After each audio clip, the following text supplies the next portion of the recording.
everybody. My name is Ben. I'm the CEO and co-founder of Alkimi, and welcome back to another episode of Lab Talks on a brand new set. It's very exciting. And today I'm joined by Eleanor. Eleanor, welcome. Would you like to introduce yourself to everyone? Yeah, thank you so much for having me, Ben. Excited to be here. And it's quite a swanky set. It is, yeah. It feels quite overwhelming compared to what it usually does. We've come a long way.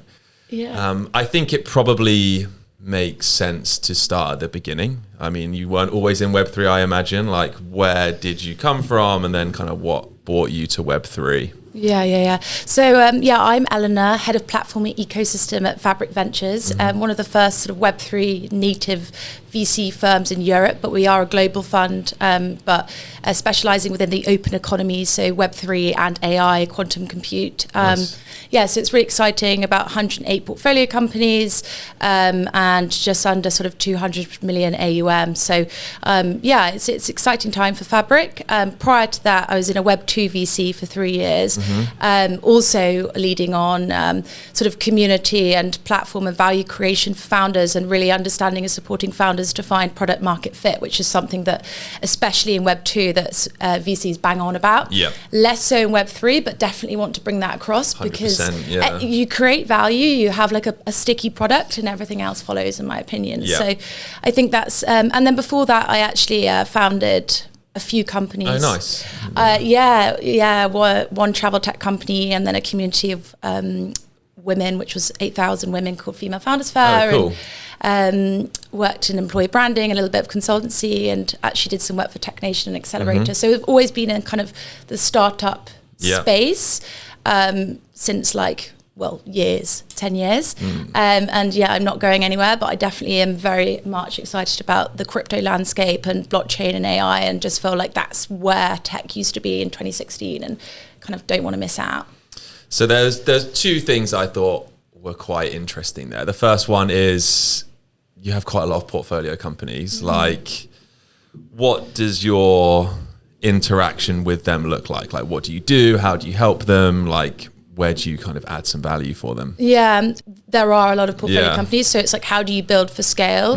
The ones that we're on boards with, obviously we're on boards, but we have a Telegram group with every single portfolio company that's super active. We also have a portfolio Telegram group where we have broadcast messages, or people can ask different questions. We also run we ran 9 events this year, 9 or 10 events across all the big conferences as kind of a touch point, engagement point with our portfolio.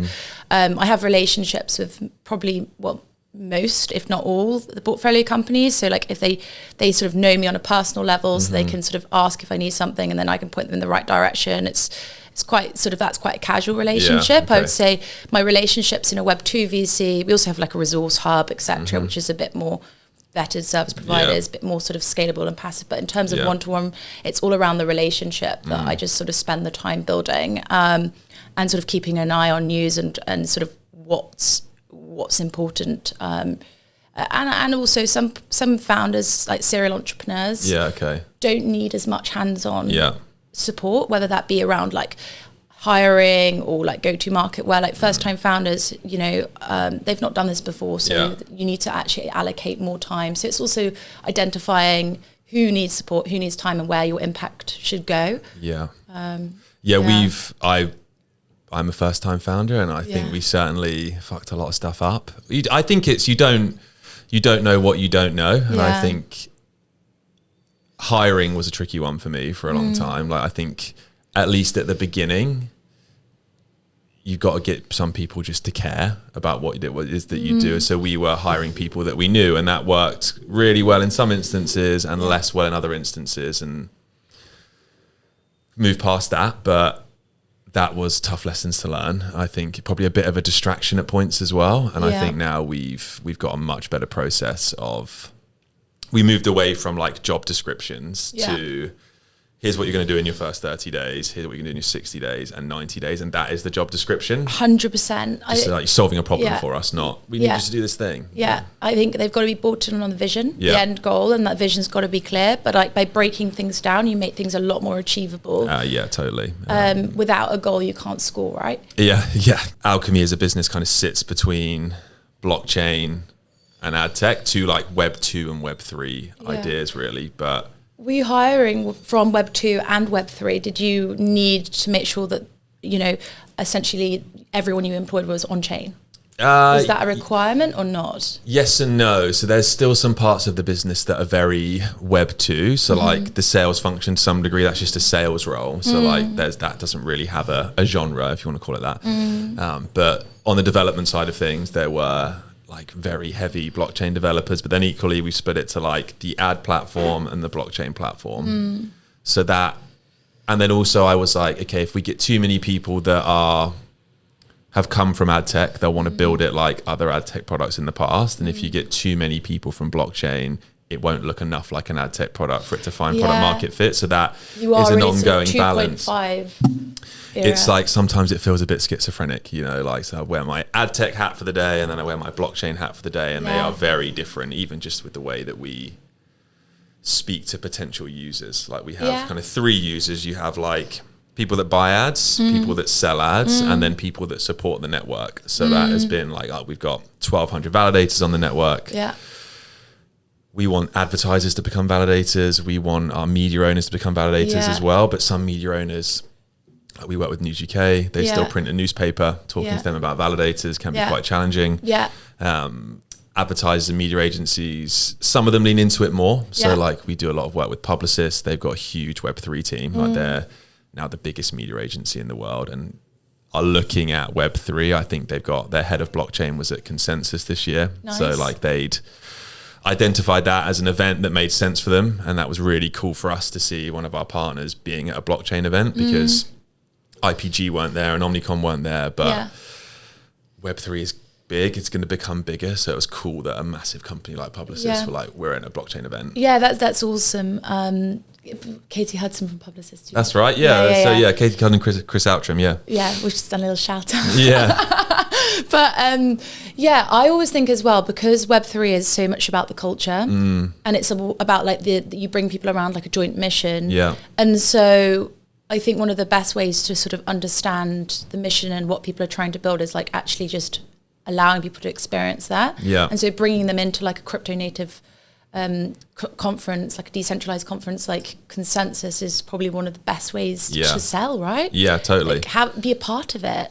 And I think blockchain conferences are quite unique because like ad tech conferences, it's all B2B. People are there because they work in the sector. But I think blockchain is a bit more, it's like B2C and B2B. Like you get people that are there just because they love crypto and they don't know many people that do, and they can go to that conference and just speak to people about blockchain. So I think it's like a slightly different makeup of people that attend those events, which can make it difficult to like prove how valuable those events are. And I think we were talking about this earlier, like how do you think about that? How do you talk to your portfolio companies about that on like, are the events valuable? How valuable are they? Yeah. And why should they approach them? Yeah. No, we were just saying earlier that with my Web 2 hat on, when I was in Web 2 VC for 3 years, I was a bit like, events are nice to have, or conferences in a way. Like you have SASTA around SaaS and in Barcelona, and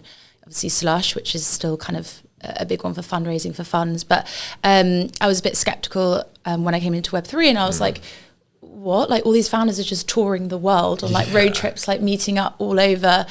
Surely they should just be heads down building. And then I guess when I started actually doing the same and spent the last 2 years also doing all of the conferences, I completely misjudged. Now I think that conferences in general, if you're thinking about like what you want to get out of it and you're going into the conference intentionally, most of my network who I've met who like forge partnerships or open doors for portfolio companies, like the space is still so small, so it really is who you know. And one of the best ways to build relationships and rapport with people is in real life. Totally agree. And you can't really replace that, like body language and telling them a little bit about you personally, and them seeing you in flesh. I think you might as well have 20 Zoom calls for the same ROI as like just meeting that person for a coffee for half an hour. So I actually think it's a great way if you know your network's going there and you know it's like hits the criteria of like, so your customers are going to be there. I think go. It's just far away. Well, we're in London, so nothing's that far away, but they do tend to be in far-flung corners of the earth, don't they? Like, I was in Bangkok for DevCon. How was that? Oh my gosh, I got the zoomies. I just love motorbikes. Really? I was like, if only we could all just go around on motorbikes. But it was an amazing conference in a sense that obviously I think Bitcoin hit sort of $90,000 while we were out there, which was like an all-time high. Yeah. Well, now it's not. Yeah. But it's it old was. News. Yeah, it was. And so the sentiment was amazing. And I think people who sort of stuck in the space, and I joined the space in the bear market. So I joined sort of late 2022, and so everything was, back in building, which I think is really important, and we shouldn't lose sight of that. We're here for the long term. Yeah. But the sentiment's up and people are happy, and I think that just creates an environment for like interesting conversations, right? Certainly, yeah. I think people are more. I think they're probably more risk on in a bull market for sure. Because I think we had a similar sort of story. So Alkimi's now 4 years old, but we've been Chorley and I and Chandru. So 4 years. So was that COVID times? It was, yeah. So I was working in influencer marketing at the time, and I absolutely hated it. Yeah. I'd met Chorley in a previous job because he worked at Condé Nast. So he created Condé Nast digital ad product. I worked for an ad exchange at the time, so I was trying to onboard Condé to our ad exchange. Chorley actually got me into crypto like 2016, 2017, and we just kind of messed around with it. And then I think it was COVID where we could like pretend to be doing our day jobs whilst actually focusing on Alkimi. And then we met Chandru, and kind of the three of us then founded the business in May officially of 2021. And you went full time at that point? Pretty much, yeah. So I quit. Chorley quit about 3 months afterwards, and then Chandru was about the same time, which was quite scary. And then we launched the token in 2021. Caught the end of the bull market then, and then it had been kind of like, well, up until now really, that it was quite sad. Yeah. But I think it stopped a lot of the distraction. Like we went from nothing to our own layer 2 with 1,200 validators that can support ad transactions. So like that's kind of like 0 to 1. And I think your point about product market fit, and I think we've spoken about this on a panel before. We had someone asked a question, if you remember, and he was like, "This is what my platform does." And how do I sell that to Web2? Yeah, and I think we both kind of agreed. It was like, but what problem do you solve for people? And I think that exactly can often be overlooked.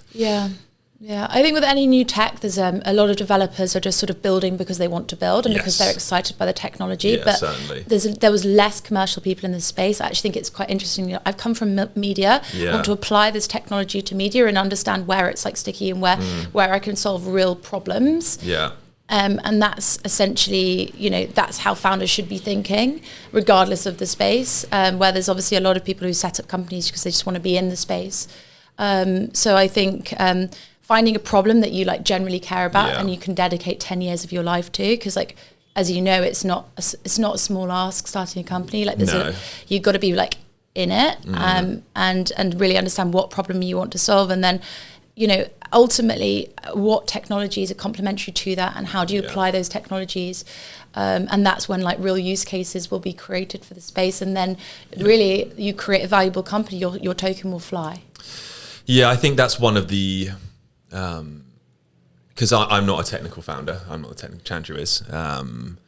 I have always been more of a commercial person. So it was, I think I was quite early really in being like a commercial person in blockchain. But the reason I had such high conviction about what it was we were doing and how blockchain could solve the problems is because I'd worked in an industry my entire career and could see those problems. Exactly. And it's like, I know 1,000 people with the problem that I'm solving. So like, I don't have to be like, I think we can find this person here. It's just like, hey mate, we can make your ads more transparent. And like, well, that's actually quite interesting for me. And it's like, knew it, and like, having a really interesting conversation with our non-exec director.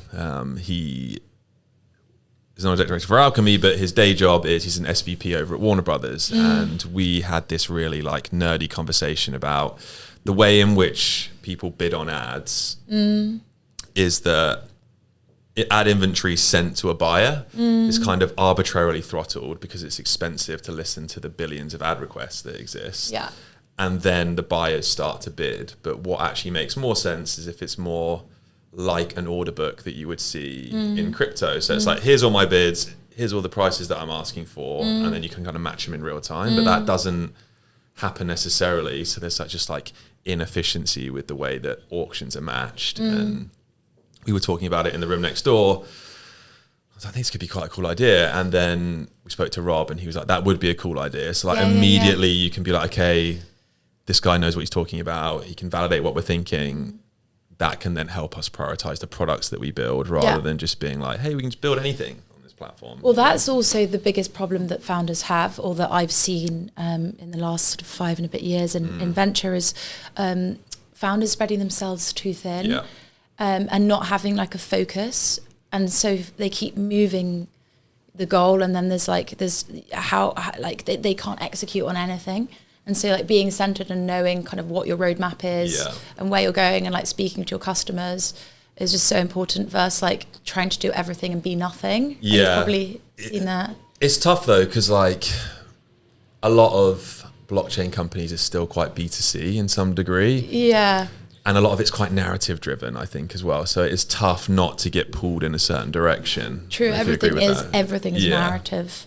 Which has worked against us a little bit because we don't necessarily fit into one specifically, you know, like we have a distributed network that provides compute. So that's a bit deep in, right? And then how do you engage that audience?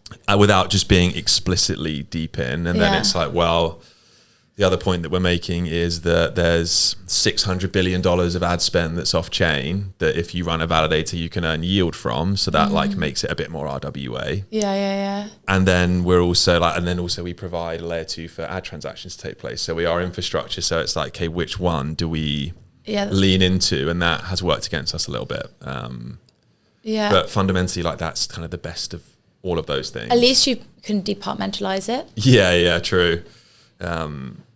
It does still make your life difficult, and then you see like AI pops up, and you're like, oh shit, what are we doing with AI? But that is. And how do you deal with? Do you find that is a challenge for portfolio companies that are like, oh, we've seen this, we think this could be cool? Or like a customer asks them for something, and they just start, right, we're all just going to build that. Yeah, it's one customer, and so and then they've not done enough research. They're just sort of excited, and then from various different customer requests, and sort of lose focus on actually what they're building, or there's like a narrative, or they're focusing so much on. The other thing, I think the hard thing about Web3 founders is they don't just have to think about product, they have to think about token launch. Yeah, which is its own product, I would say. Exactly. So I actually think it's quite difficult to be able to focus on both. It is, along with hiring and fundraising. I didn't ask if Alkimi, I didn't know how much you've raised. So we did a private sale originally about 3 years ago, $2.35 million. Okay, nice. So that got us going. But now we have people that pay to use the service. So the exchange charges 3 to 8% depending on the ad format. So we typically have display, video, and then we're starting to work more now with connected TV providers, which is a whole other conversation itself. That's a very tricky market to navigate, but display and video is our bread and butter, and that is online anywhere where you've seen an ad, we can really facilitate that. Aside from like the walled gardens, like no one's allowed to play in Facebook except for Facebook and Instagram. Only Instagram are allowed to play there. But outside of that, we do a lot of work with everyone, really.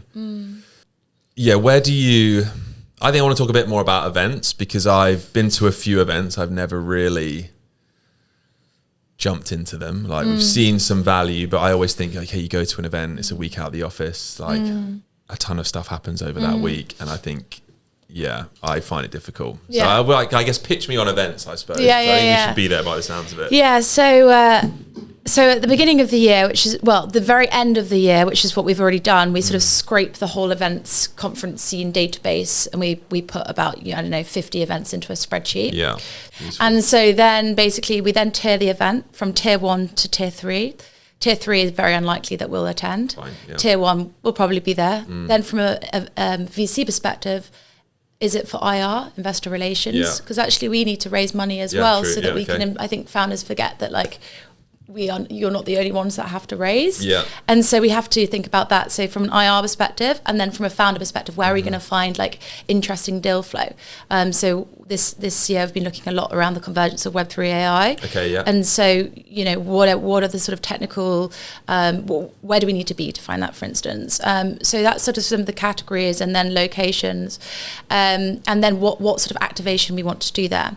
Whether that be actually we're going to like host and run one of our sort of, we do like research orientated vertical focused events, which sit around our thesis. So we did one, we do payment. So we did an event in ETH Denver with like PayPal, Solana, Circle, which was on stablecoins. And that was back in February. And now look, stablecoins have, you could argue, have product market fit. They do, yeah, certainly. So yeah, that was interesting. And so then we do that. I think for next year, the kind of conferences that are on our radar from an event perspective versus just attending, because it's a different ask. I mean, if you're hosting, you can get sponsors and you can collaborate, so it's not such a big cost. Yeah. So ETH Denver, because we're global, we need to sort of be various different regions. So starts with America. Yeah. It sort of in February kicks the year. You sort of understand, see the sentiment, what people are saying, sort of see our US network out there as well. DAS, again, it's quite it's sort of finance heavy, as it was in London, as in New York. Quite interesting. I think I'm seeing a lot of traction around that. The token 2049s, I think are definitely interesting. ETHCC, it's on our doorstep, and one of the first like Ethereum conferences, and that's always good. And then I have to say, I think DevCon was a fantastic conference in terms of the caliber of people, attracted people who've been in the space a while. Okay. The thing is like we're not trying, like, you know, like I think Web3, from my experience, has like the serious founders who generally in the space, because like yourself, they want to solve problems. We've got quite a few founders from like Revolut or like Monzo have like come across, or like from OpenAI, and they're like, there's actually so much opportunity in it. So we want to find those people. We're not looking for retail. We do, you know, the liquidity side. The conferences do attract both, but it's like which side events you go to as well. Like what are the names? Can that qualify where you're spending your time? And also even like booking a table for like 6 people for breakfast, and then like getting some of your network together is just like. I think I went to Token 2049 by accident. Bonk did that enormous drone show. So like there's stuff that goes on at these conferences is crazy. And then we did ETHCC in Brussels, which I did think was quite good. ETHCC. Yeah, I think as a founder, you can't get dragged into poor events. I think I have to be honest, I'm speaking so highly of events, but the quality of side events in Web3 was terrible 2 years ago. Like there was never a name badge. There was like the panels were late. There's also a massive problem with conferences because they're so oversaturated in terms of like the volume of events, because everybody is running side events, which means that like there's a lot of competition. It's hard to know as well. Ahead of it, and everyone just says, you know, clicks yes to everything on Luma, and then you don't really know. The conversions are terrible. Which is a problem for event organizers. So I think as a founder, you need to know that your event is well positioned, well branded, that you're going to get people there. And that's why vertical focus helps, because then you can create the audience. I think there's too many generalist events in general. And then if you need to speak to 10 people to find the one person you want to speak to, where if you were literally at an event that was literally on like advertisement budgets.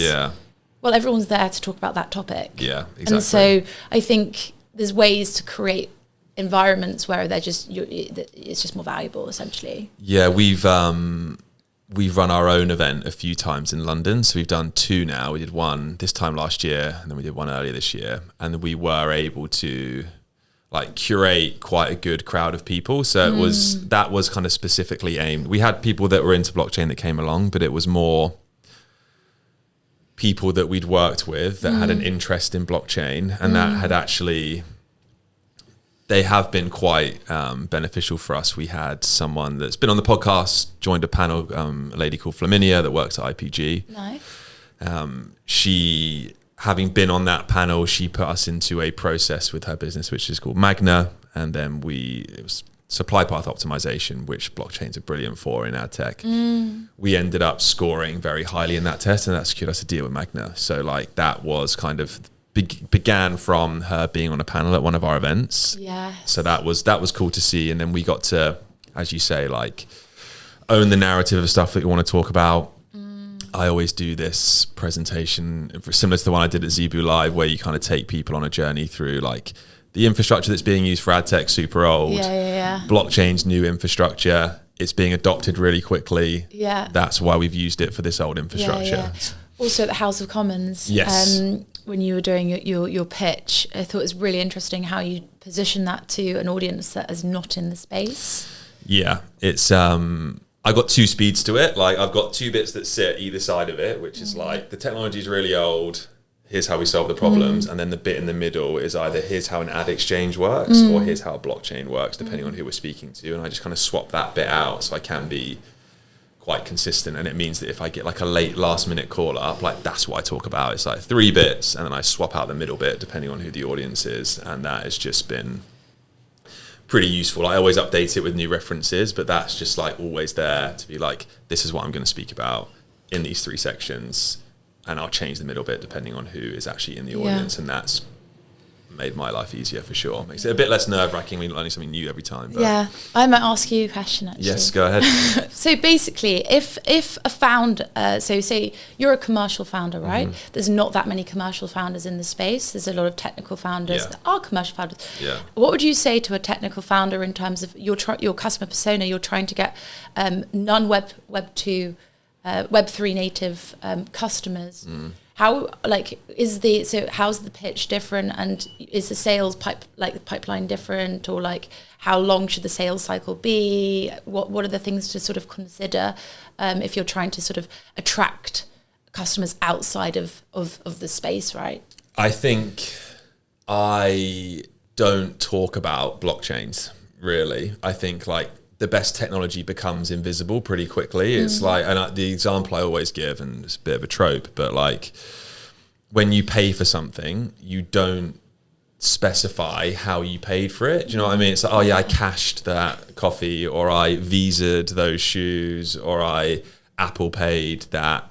You just say, I bought this thing, you know? And I think that is, how do you get to, I bought this thing for whatever it is that you're trying to sell. And for us, it was, we went through this process though. So it was, to begin with, I did sell and talk about the blockchain. It was like, we're cheaper, we're more transparent.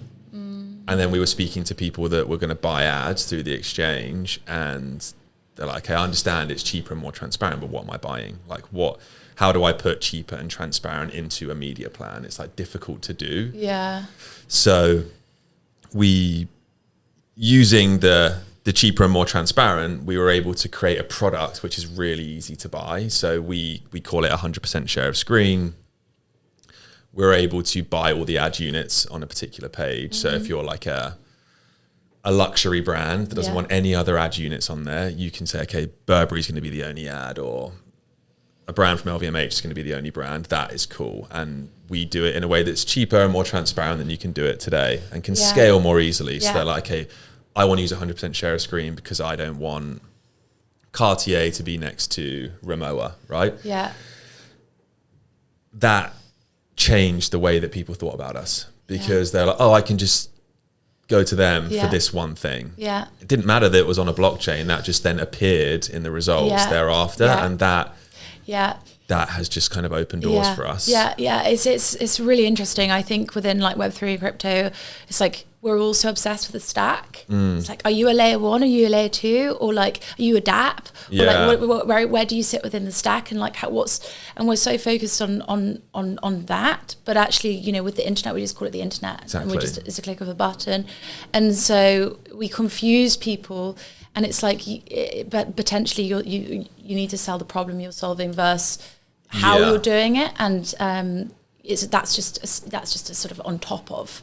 Yeah, because if you think like a lot of the touted statistics about layer 2s is like, how many transactions per second can you have, and what's the latency of transactions? And it's like, but I don't know if you've ever thought, I was like, I wonder how many transactions per second Visa are doing. You know, it's just like, I need to pay for this, I'm going to use Visa on my Apple Pay. It's like, does the transactions per second or the latency of a transaction disappears if you can just do what you need to do when you need to do it. And I think that's why Solana's been really good. It's just like it has a great UX. Like it's still not perfect, but like Phantom's blown up because the user experience is really good and you just buy what it's just really easy to do. I'm in some groups that were talking about, there was a new meme coin. I think it was like Sharo as a cat meme on Ethereum. So like that was the first time people had gone from buying Solana meme coins to Ethereum meme coins, and all anyone complained about was people front run my transaction, I had to pay loads of gas fees. It was a bit of a nightmare to launch a meme coin, but no one talks about that on Solana. Like it's slightly, and that's where I think Solana do have a bit of an edge. But then I would say if you look at what like the big meaningful DeFi applications are being built on Ethereum, you know, it's like Tether came from Ethereum, banks are using Ethereum, you know, like that. But it's more of a major, right? It's been around longer. It has been, and I think that's probably what it is that Ethereum is younger, Solana is younger. But I've shouted them out 3 times in the last few episodes, but what the super team are doing down the road, that's just impressive to see that kind of grow from grassroots to now down by Amazon down the road, which is pretty sweet. So that was a very long-winded answer to your question, but I think really the crux of what I'm saying is stop explaining how it works and just show people the problem you're solving for them. And then you get to explain how it works, and that validates it. Show, don't tell. I think that's what's going to be the next big thing for crypto from is like, we need to, now there's like use case. We need people to experience the technology, whether that be like minting an NFT or like what's the utility around something, buying a token, setting up a wallet. We need to show people how to do these things and like give them a good experience, and then it's less daunting and like bring more people into this. That's where I think like Revolut is pretty cool with what they're doing. It's like, okay, they've got a regulated bank and now you can buy crypto in it, and then like that. It's just a different screen in the app, and then all of a sudden they're in crypto. You know, like that is a very streamlined user experience to just go from I use this to pay for stuff to I use this to buy different kind of even things. Coinbase though.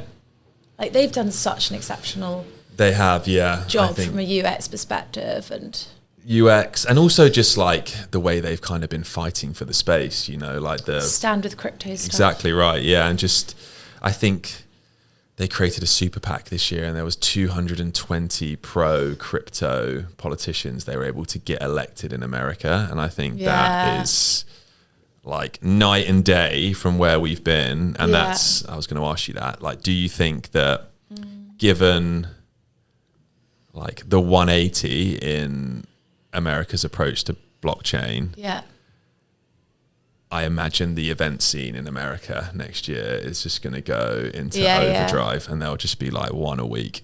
I think New York's quite crazy. I've got a few friends in the crypto space and Web3 space in New York, and they have like such a big community there and a really big sort of startup scene, which is quite magical. And that's when like collaboration happens and people build, solve problems, conversations. We don't have the same sense of community in London. It's getting there, but like we need that. I think Brits are different though, aren't they? They don't tell people about stuff. They're too polite, and I think that a bit of a blocker. But like just sort of shouting about why you should join the space and like what's exciting. I think the election, Trump's election, is going to be like a big swing around like any regulation, and that's going to only support to bring more people into the space, whether that be from a talent or founder perspective. Obviously, crypto had its biggest acquisition this year. With Stripe buying Bridge. Again, like I think that's only positive tailwind for the space. Certainly, I think there's some interesting tailwinds now that hopefully will be good for the space, but to the point it's like founders just continuing to keep their heads down. I think it's been tough. Like I think I was watching Mark Andreessen on a Joe Rogan podcast, and he was talking about he had something like 30 of their portfolio companies that had done really well, just were like cut off from banking in the US, which he thought was pretty wild. Because you can't do much if you don't have a bank account. Probably pushes you further on chain, but I think that is tough, you know. And I think where SEC were being, let's say, heavy-handed with how they were approaching crypto and its regulations. Yeah.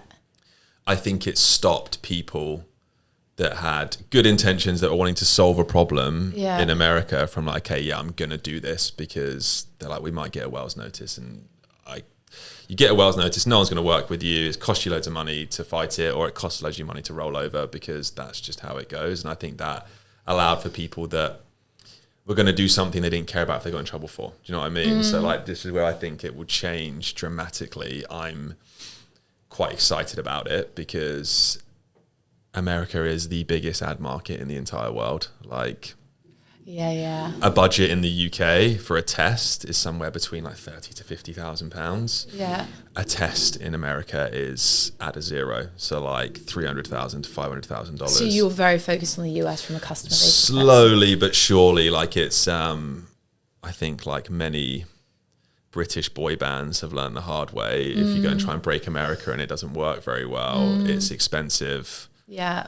Takes its pound of flesh. So I think we want to do it deliberately at the right time. Yeah. I think the work we're doing with Coca-Cola is going to help that a lot. So like, they are supporting our growth, and like the US is obviously a huge market for Coca-Cola. So just like proving it works with them there, and then through that kind of earning the right to have big conversations, and then ultimately trying to break America, I think probably is on the roadmap somewhere. But it's only 39% of all ad budgets are spent in the US. Okay. The remaining is spent outside of that. It's just a bit more fragmented. It's a bit more regional. Like, Europe's a huge market. London is brilliant for Europe, because you have, it was 6 large media agencies. It's now 5, because Omnicom and IPG have just merged, but they all have massive presences in, so like WPP headquartered in London. IPG have an enormous office in London. Omnicom, same deal, because a lot of budgets for Europe are planned from London. So it's a great ad market space to be in. It's one of the advantages of being on the GMT time zone, is you can kind of speak to everyone at any time, and in English, which helps, particularly if you've got American overlords.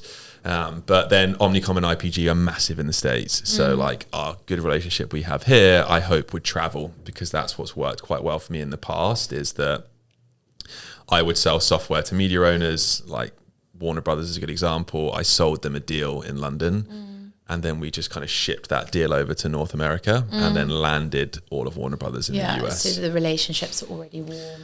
Exactly. You kind of prove, it's good to prove here, and then you can present a very good case, like, it's going to work for you guys because we've shown that it works for your business. And then they can just speak to each other really easily about it. There's no language barrier. And it's quite a nice way to sneak in.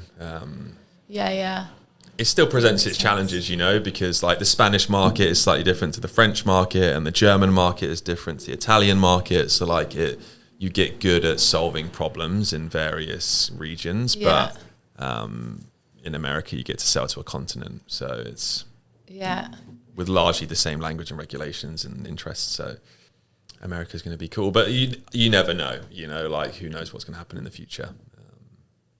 India is certainly a big and growing ad market. We have a partner there he was at Media Monks. He's moved over to a large media agency and had previously worked in New York at large media agencies, and thinks that there's like a space for Indian-based agencies to win accounts globally and service them from India, because a lot of the agencies in the UK are doing that anyway, right? So like, they will have teams of people in India. So like, why not do the reverse? So that will be interesting to see. It's one of the markets that's adopted blockchain the fastest. And there's 1 billion Indian people. So like, it's potentially a huge market. It solves a ton of challenges. So I think it will just be interesting to see where the technology is adopted, how it's adopted, in which regions is there ad budgets to support that. But I think that's a good point in terms of like adoption across various different regions. I think US for money, UK and Europe for talent, and Asia for users. It's a good way of thinking about it. But then I think there is quite a lot of talent in America, and it's just like a slightly different attitude, you know, I think. It is. It's like that whole sort of Stanford culture. It's not the same at Cambridge and Oxford. It's less entrepreneurial, more academic. It is, yeah, I agree. There's nothing wrong with that. So what are you most excited about over the next 12 to 18 months, either from a fund perspective or personally? Like where do you see things going? Yeah, I guess one of the kind of subsectors of, I'm really, really bullish on the convergence of Web3 and AI, how the two technologies kind of almost marry each other and need each other. And I know a lot of AI companies aren't talking about Web3, which is a problem, but like, I generally think there's some really interesting, we've done a lot of research around this at Fabric. We wrote it's meant to be a blog post, and now we've written a 42-page thesis around this. So, nice. So you know, like it was long on deep, Web3 and right? AI, yeah. And so realistically, we cannot argue that like AI is fundamentally going to change the way that we all live. And it already has. You know, ChatGPT was kind of the first kind of mainstream consumer product that now everyone knows about, and I use more than Google. And now the way we sort of digest information, use information, even from a content creation perspective, is already changing. But I think AI creates a lot of problems. So for instance, verification, who owns what, where does it come from? Governance, do we want just big tech titans like Facebook, Meta, to your point, to just dictate how we all use AI and what's shared and what isn't from a data perspective? Actually, if you think about ChatGPT today, it was only able to get that great or based on like 21 years of data that we've given and shared. And actually, if we're just using ChatGPT and AI generated content, and like we're not actually inputting more data. So how do you incentivize people to share their data? And tokenomics is quite interesting.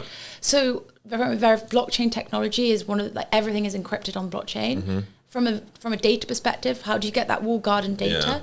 How do you think about governance? Well, Web3 has given governance a lot more thought than Web2. And from an infrastructure perspective and a payment rail. So I do think that convergence piece, there's a lot of like untrodden territory there that I think we need a few interesting use cases and companies to start for AI to talk about us. To your point around show don't tell and create value, and so I think that's really, really interesting. I think let's see what happens with like the price of crypto, because I do think that brings more people into the space, and that's not a bad thing.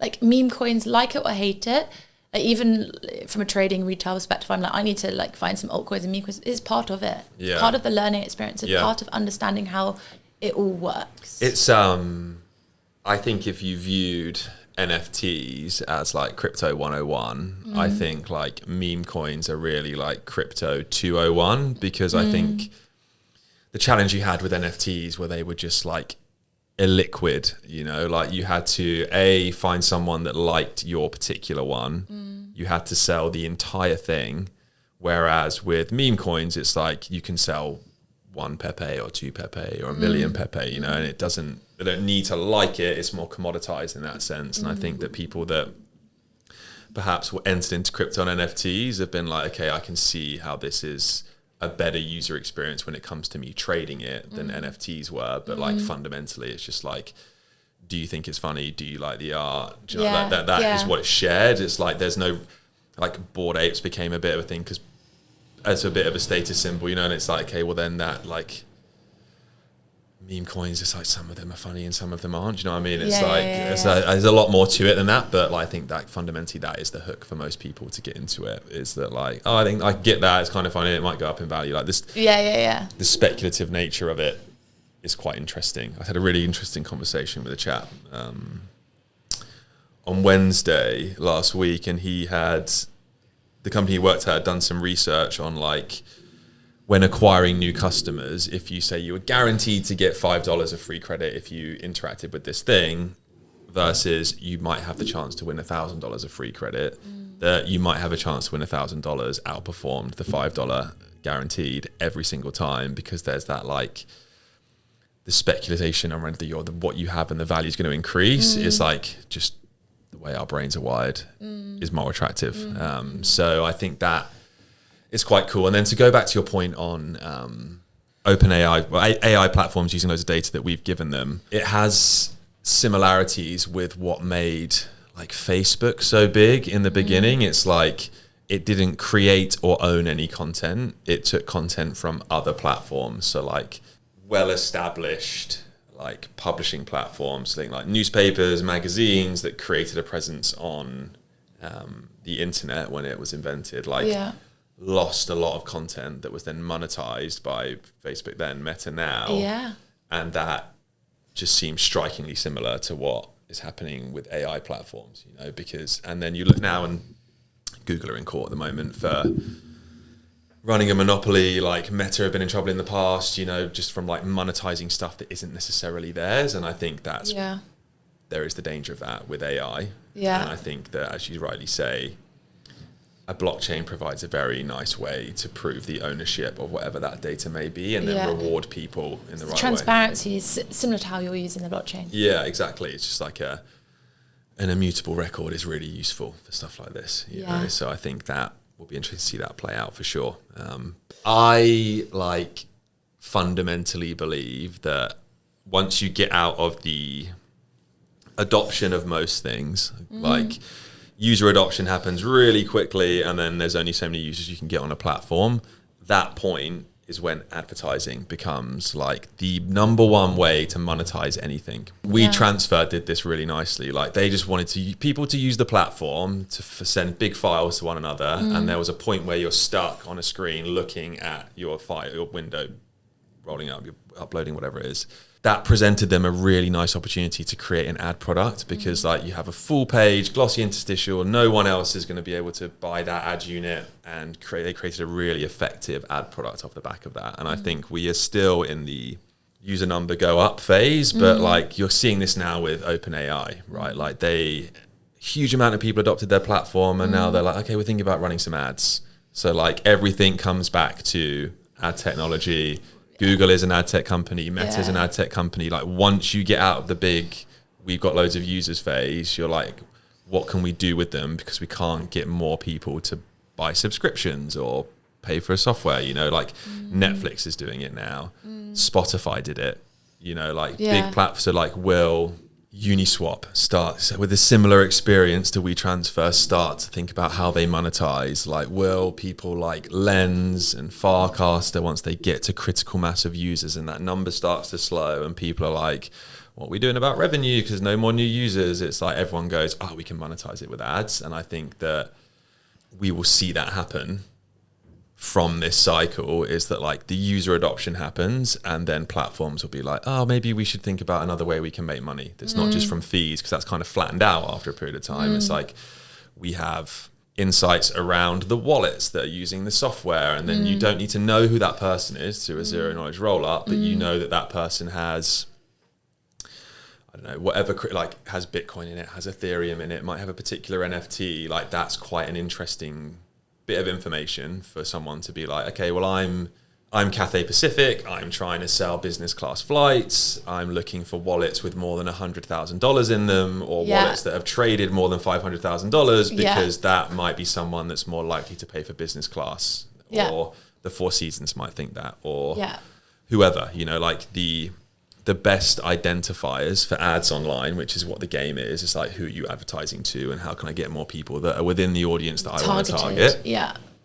Come from something that wasn't designed as an identifier. So it's like cookies were never supposed to be an identifier. They just remembered what you'd put in your basket or whether you'd logged into a platform, but also could store information about which websites you went to. So if you went to 20 sports sites, it might be interesting for Nike to show you an ad about their new pair of trainers.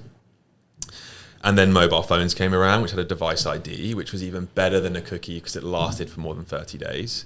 So you could then have a better attribution model because you might have kept a phone for 1 year, 2 years, 3 years. And that's what allowed Meta to be so successful, was they had such tight attribution models, and the App Store blew up and other apps could like say, okay, we can spend $7.14 in market A and we will get a user that delivers us $10 basket value. So we make $3 for every 7 we spend. Device IDs disappeared because Apple said you can't really play with these anymore. They only really live in Android. And now what you're seeing is like people creating wallets that don't necessarily tie you to an individual. So there's no personally identifiable information. So it's pseudo-anonymous, but can be used to send more targeted ads to individuals based off of the information that's in that wallet. And that wasn't supposed to be that. It was just like, you use a wallet to access blockchain. So people are like, I want to access a blockchain. And then once you get past this loads of new user phase, people will be like, oh, we can retarget ads based on wallets. So that's my prediction. That's kind of what we're preparing for and building for, is like, let's have the rails to send wallet IDs to buyers if they want to be able to buy certain wallets that have interacted with certain chains or products or whatever it is, and help people make money, basically, because it will happen. I think interesting, like advertisement isn't going away, but how you're coming at it from a first principle thinking perspective and applying that to the space is interesting. And I think wallets is interesting. We're investors in Ether Mail, which is like targeted advertisement for wallets. It's sadly, advertising kind of pays for everything. It's like the best business model ever, as much as you might hate it. But the right ad at the right time can be quite useful. As long as one person doesn't own everything. Exactly right. Open versus close argument. Yeah, certainly. So I think that's probably a good point for us to wrap on. Eleanor, thank you very much. Thoroughly enjoyed the conversation. Amazing. Thank you so much for having me. Yeah, thank you for really enjoyed it. Joining us on our first new episode on the new set. It's been brilliant. You're welcome back anytime. Oh, thank you. Thanks very much. Thank you, everyone.